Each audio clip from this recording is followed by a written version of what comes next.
بالله من الشيطان الرجيم. بسم الله الرحمن الرحيم. السلام عليكم ورحمة الله تعالى وبركاته. الحمد لله رب العالمين، وبه نستعين، والصلاة والسلام على أشرف الأنبياء والمرسلين سيدنا ومولانا محمد نبي الكريم وعلى آله وصحبه أجمعين. ربنا افتح بيننا وبين قومنا بالحق وأنت خير الفاتحين. رب اشرح لنا صدورنا ويسر لنا أمورنا واحلل عقدة من ألسنتنا يفقهوا قولنا. اللهم أرنا حق حقا وارزقنا اتباعه، وأرنا باطلا باطلا وارزقنا اجتنابه. ربنا آتنا من لدنك رحمة وهيئ لنا من أمرنا رشدا. قالوا سبحانك لا علم لنا إلا ما علمتنا إنك أنت العليم الحكيم. ولا حول ولا قوة إلا بالله العلي العظيم. اللهم زدنا علما نافعا وارزقنا فهما واسعا. والحمد لله رب العالمين. وقال الله تعالى في كتابه العزيز، firman Allah Subhanahu wa taala di dalam Al-Qur'an, wa in janahu lis-salm fajnah laha wa tawakkal 'ala Allah innahu huwas samiul 'alim. Sadaqallahul 'azim. Surah Al-Anfal ayat ke-61. Amma ba'd.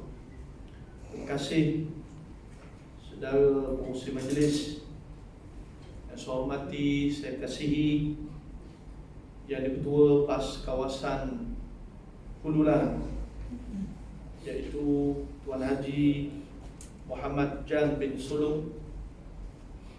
Saya kasihi lagi saya hormati kekanda saya Saudara Zukri bin Ahmad, Ketua Dewan Pemuda PAS kawasan Hulu Langat, yang juga sifatnya sebagai pengarah pilihan raya Dewan Pemuda PAS Negeri Selangor dan Timbalan Pengarah pilihan raya Dewan Pemuda PAS Malaysia. Dan tidak lupakan rakan Muafakat Nasional, Ketua Pergerakan Pemuda UMNO bahagian Hulu Langat, Saudara Muhammad Syahir bin Yusof, dan bersama kita juga Ketua Angkatan Bersatu Anak Muda Armada Hulu Langat, Saudara Yasir Zulkifli, seluruh barisan Esko Dewan Pemuda PAS kawasan Hulu Langat 2019-2021, dan tidak lupakan sahabat kita yang setia dalam parti daripada Dewan Himpunan Penyokong PAS yang senantiasa bersama kita dalam keadaan menang kalah,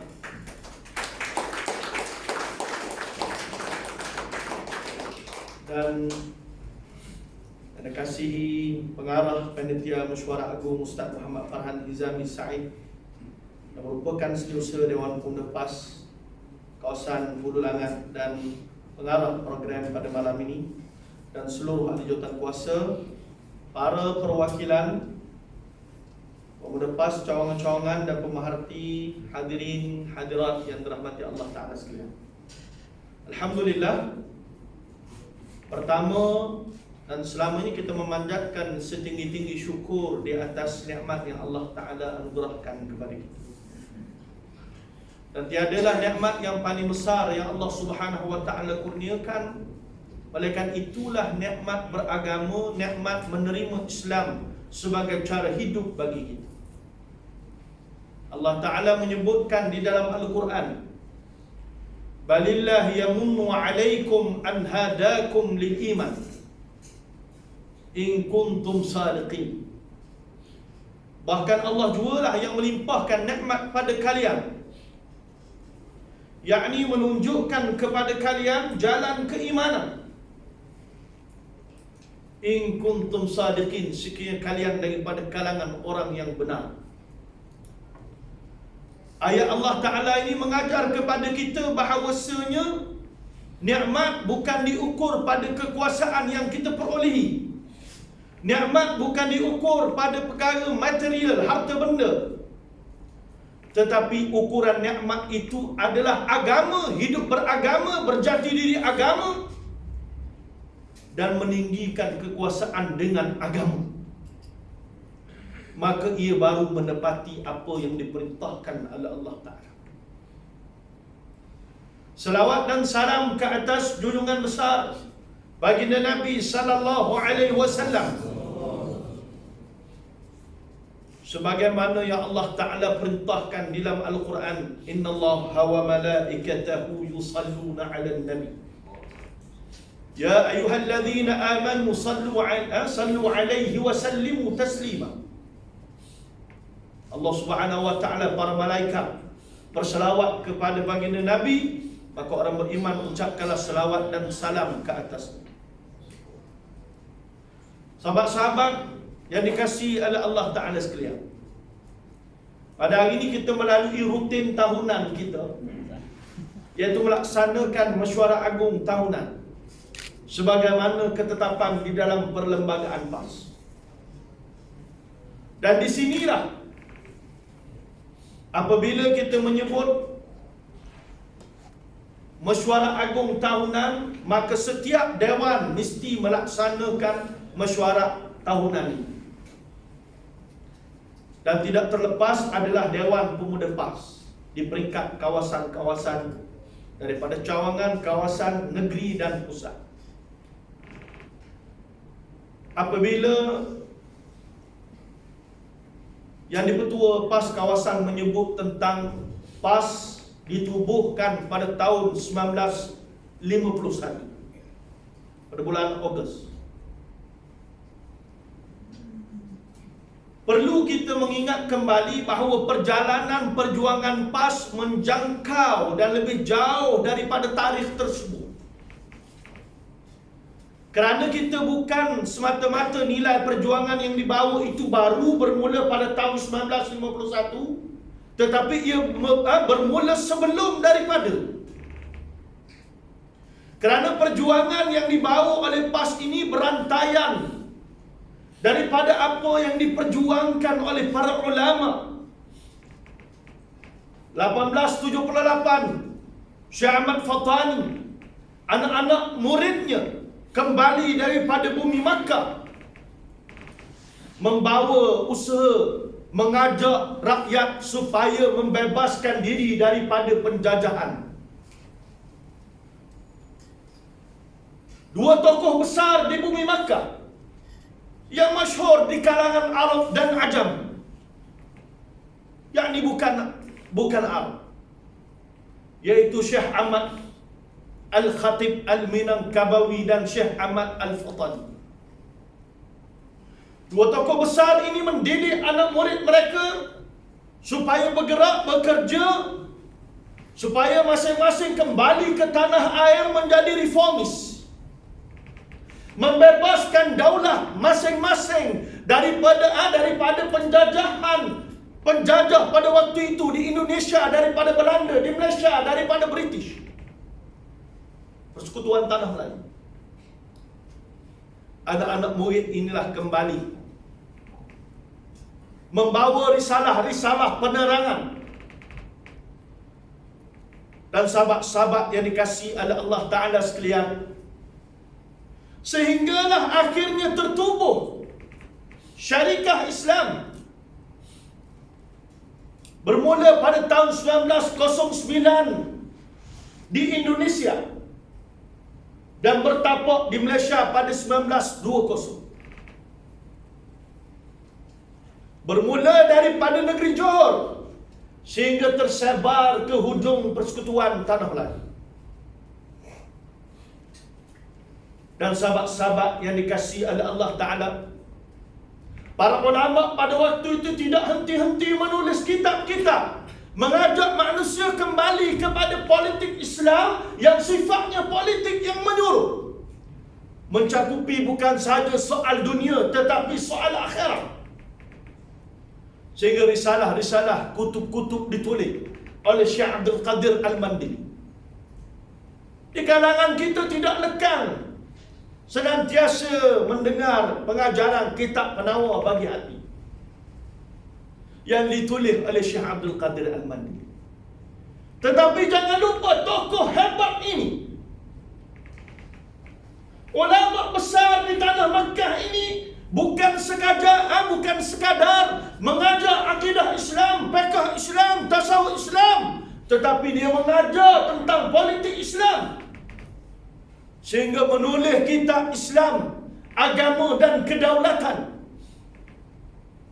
menjawab fikrah-fikrah semasa yang mengajak manusia daripada memisahkan di antara politik dan Islam.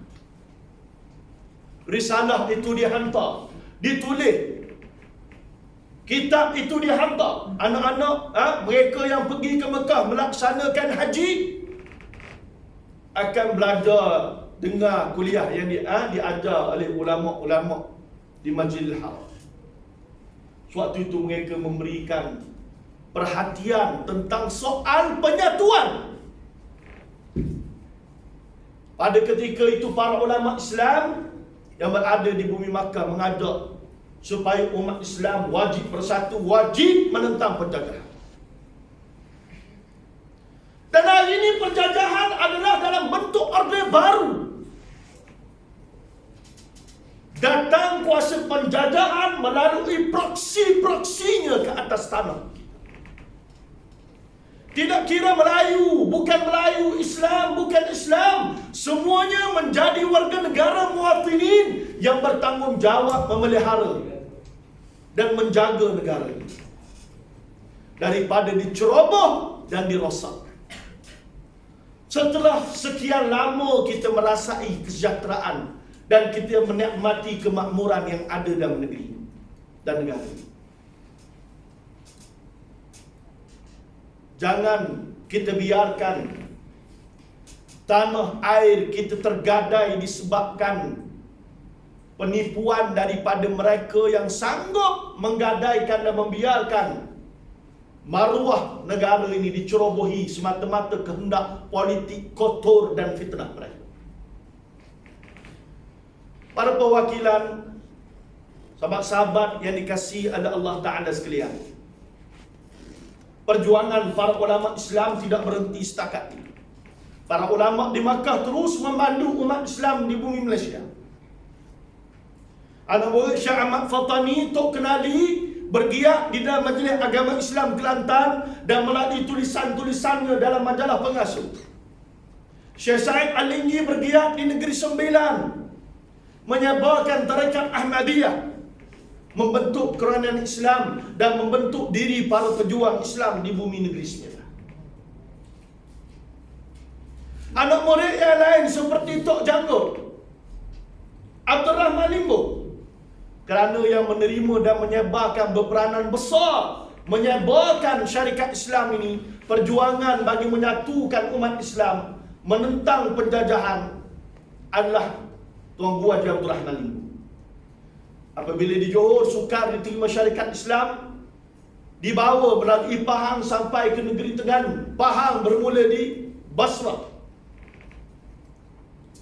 Daripada Basrah merebak ke negeri Terengganu.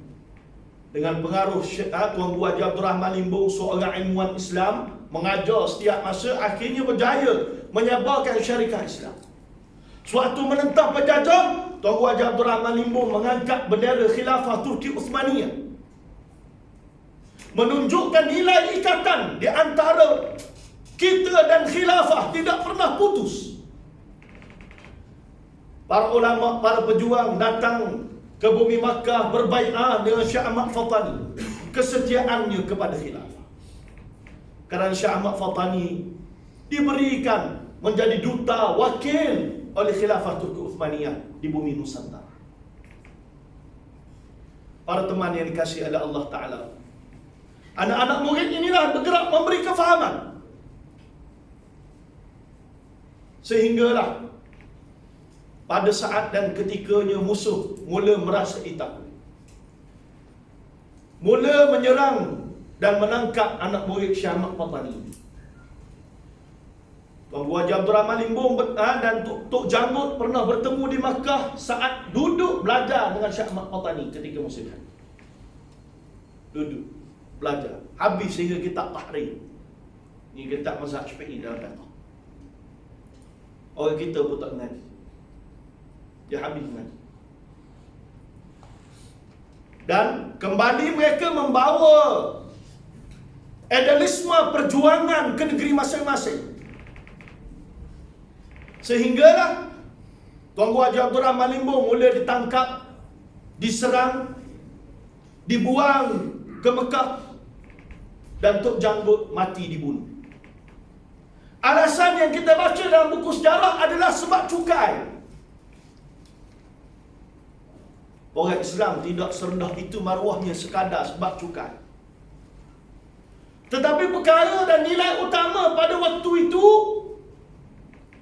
adalah harapan bahawa kuasa politik Islam tidak boleh tunduk kepada penjajah.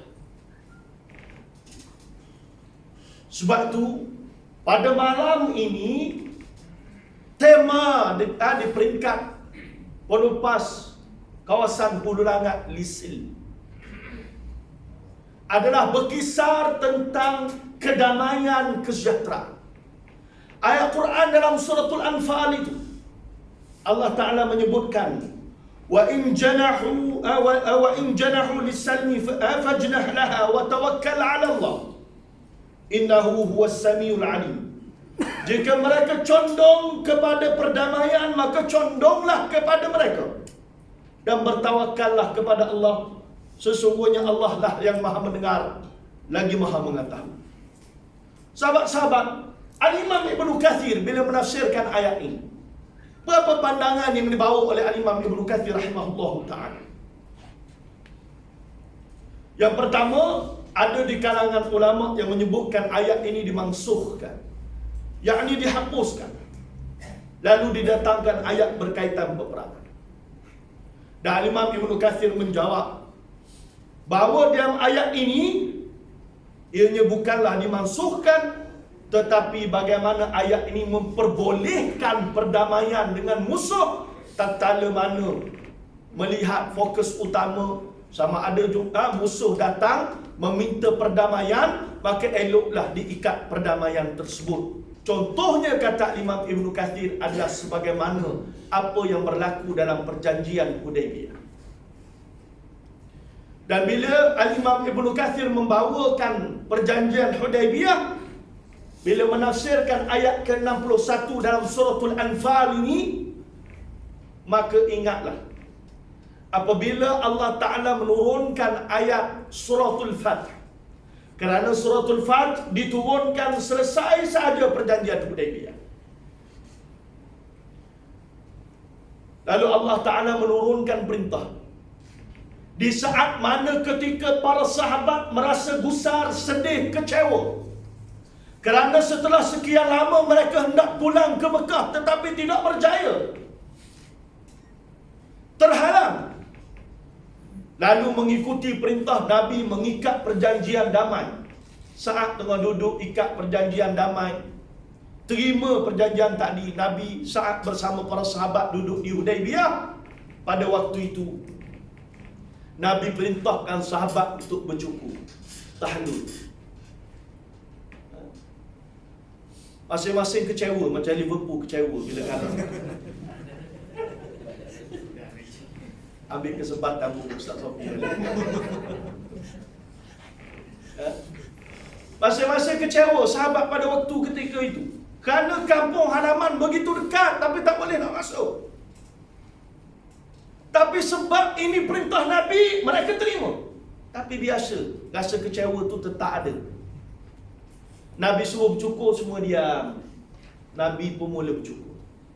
Bila Nabi mula tahalul bercukur disebabkan terhalang daripada melaksanakan umrah, pada waktu itu baru para sahabat mula bercukur. Macam hari itulah, waktu pilihan raya lepas tak nak dah pakat dengan PKR, ada ahli kecewa, masa cetung muka. Nah, begitulah lebih kurang barangkali. Nah, tapi bila dah arahan pimpinan 3 penjuru, kena terimalah. Dan sahabat-sahabat, ini konsep kita lampas. Setiap keputusan politik yang dibuat, ia datang daripada Majlis Syura Ulama dan dia turun ke bawah. Ini beza kita dengan parti-parti. Saya ingatkan sahabat-sahabat, teman-teman sekalian, setiap keputusan kita dalam politik, pergerakannya adalah melalui Majlis Syura Ulama, kerana kita dipandu oleh Majlis Syura Ulama. Takkan nak beri orang jahil bincang tentang urusan kita. Biarlah mereka yang punya ilmu berbincang tentang urusan yang terdirinya para alim ulama, pakar usul fiqh, Ustaz Ahmad Ali berkelana di Mesir puluhan tahun. Ustaz Hashim Jassin, Tuan Guru Haji Hashim Jassin duduk berkelana di bumi Iraq bertahun-tahun. Tok Wajadi, Dr. Nik Zawawi, ini semua tokoh-tokoh besar. Sebab tu kita lampas segala keputusan politik datang daripada Majlis Syura Ulama. Hatta soal calon ke soal apa, dia datang daripada Majlis Syura Ulama, endorsement. Sebab tu bila diputuskan, terima walak bekerja untuk memenangkan Islam. Kita mesti bersedia. Jeneral kita duduk depan ni, Pemuda Selangor ni jeneral dia. Kita kena bersedia rampas kembali Parlimen Hulu Langat. Mesti kembalikan. Jangan biarkan Barwa DAP menguasai Parlimen Hulu Langat. Perkukuhkan muafakat nasional. Setiap kawan kita. Dalam masa yang sama, pertahankan kerajaan Perikatan Nasional yang ada pada hari ini. Segala ketetapan politik terima daripada keputusan pimpinan atasan.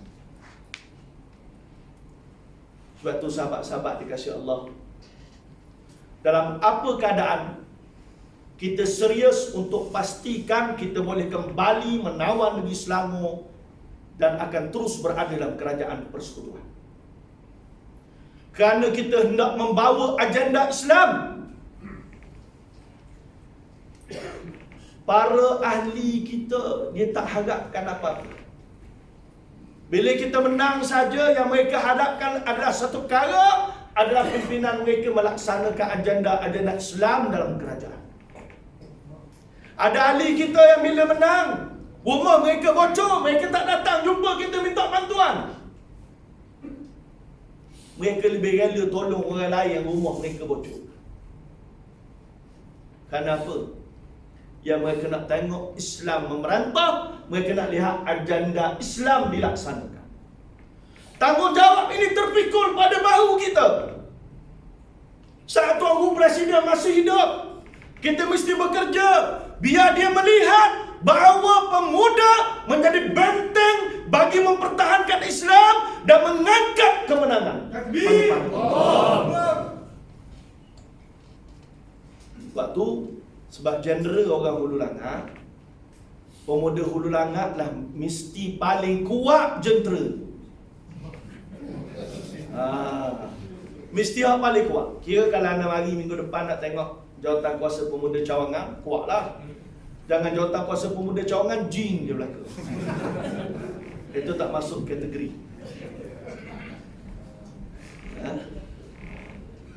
Nah, mesti paling kuat. Tapi setakat ni dia kawasan-kawasan kuat di Selangor ni, Hulu Langat, Bangi, ni negeri tersendiri.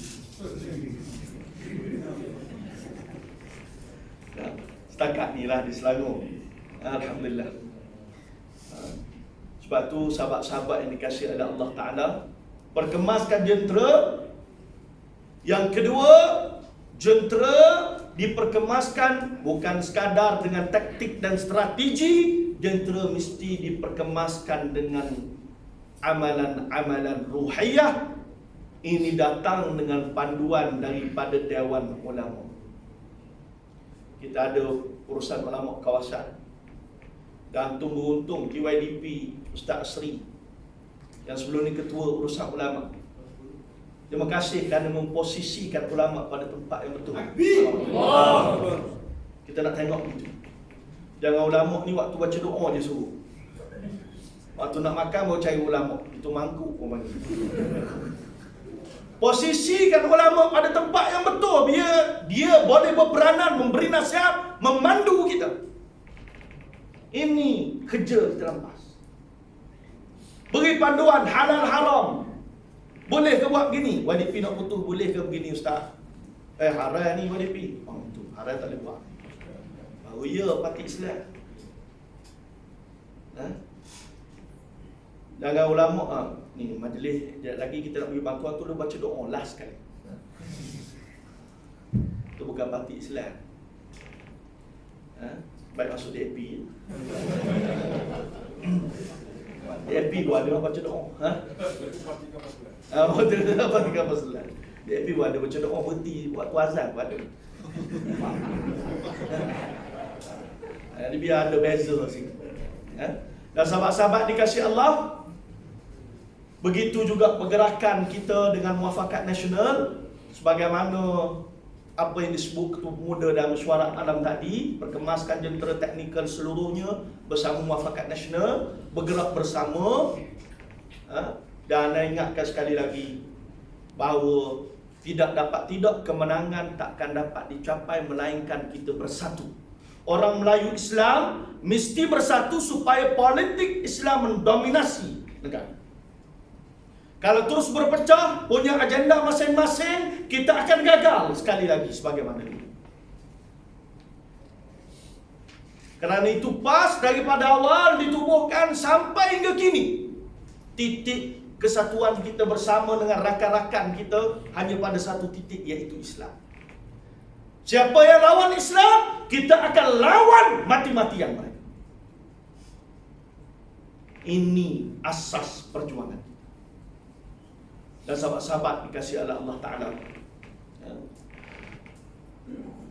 yang terakhir, suka untuk anda ingatkan pada kita semua bahawa kita tak tahu bila raya akan berlaku, bila-bila masa. Dan pastinya apa yang nak dilihat oleh para pimpinan kita bersedia. Jadi bermula pada malam ini dan seterusnya, pemuda sudah boleh mula menghidupkan jentera pilihan raya, pemuda kawasan mempunyai markas operasinya, sudah mula bermunajat di markas operasi, mula membaca Quran di situ, mula membaca maksurat di situ, hidupkan dengan amalan saleh, salat, munajat dan sebagainya. Mudah-mudahan pertolongan Allah bersama kita. Mudah-mudahan kita akan berjaya terus bersama dalam kerajaan persekutuan dan memerintah negeri Selangor, insya-Allah. Saya kira cukup sekadar itu. Sama-sama kita membacakan suratul Fatihah untuk merasmikan mesyuarat agung tahunan Dewan Pemuda Pasukan Kuala Langat. Hulu Langat. Maaf, saya baru pindah kawasan. Saya orang Kuala ni, orang Hulu dekat bagi merasmikan mesyuarat Dewan Pemuda PAS Hulu Langat. Al-Fatihah.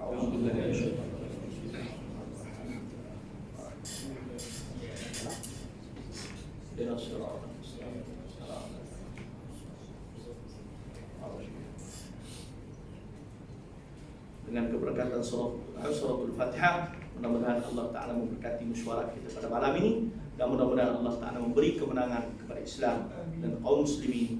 Syiru ala barakatillah, majulah dengan keberkatan daripada Allah Subhanahu wa Ta'ala. Terima kasih sekali lagi saya ucapkan pada Dewan Pemuda PAS Hulu Langat kerana bersedia menjemput, dan pada tetamu-tetamu kita, rakan daripada Muafakat Nasional, rakan kita daripada Perikatan Nasional Bersatu, rakan sahabat teman setia kita daripada DSPP, bantu kami dan terus bersama kami. Kita pastikan negara ini kita makmurkan bersama dengan ekonomi yang baik dan cemerlang dan peradaban yang tergemilang, insya-Allah. Sekian, assalamualaikum warahmatullahi wabarakatuh.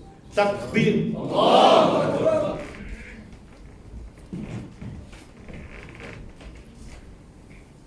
Majlis merakamkan jutaan terima kasih kepada